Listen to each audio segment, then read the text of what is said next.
The Other Side of Paradise by Vanessa Beaumont, published by Magpie Books. And this is a novel that is set sort of in the 1920s, moving forward through World War II and ends in the 1960s. It's set primarily in Northumberland, but also along the Riviera at Cap d'Antibes. And it is the story of Jean, who comes to London with her family. Her father is the American ambassador to London, and her mother is a particular go-getter, but she has very, very strong ideas about who she should marry, how she should enter English society. And in fact, she meets Edward Warre, and it is Lord Warre, and he has a pile up in Northumberland, and it's called Harrop, and it is it's a huge property. It's full of class. It's full of old England. And so her mother is very keen that she should marry him.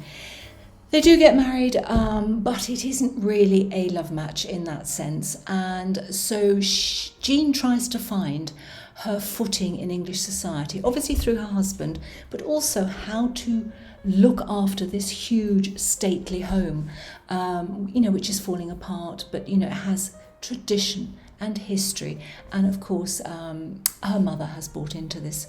Jean, however, hasn't.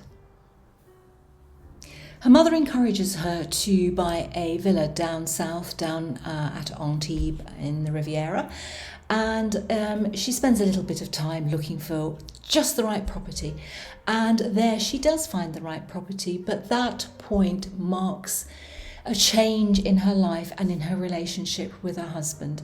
And it is a beautiful story of love, of loss, of history, of that particular type of person, of that time from the 1920s onwards. It takes you through the war and how fortunes change.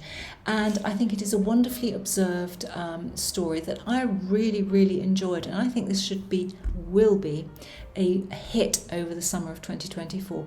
I found it really engrossing. It really transported me. I love the characters. So all in all, I think if you are looking for a story that is just something a bit different, beautifully written, that has a really strong sense of time and place, then The Other Side of Paradise by Vanessa Beaumont is really, really one to pick up. I loved it.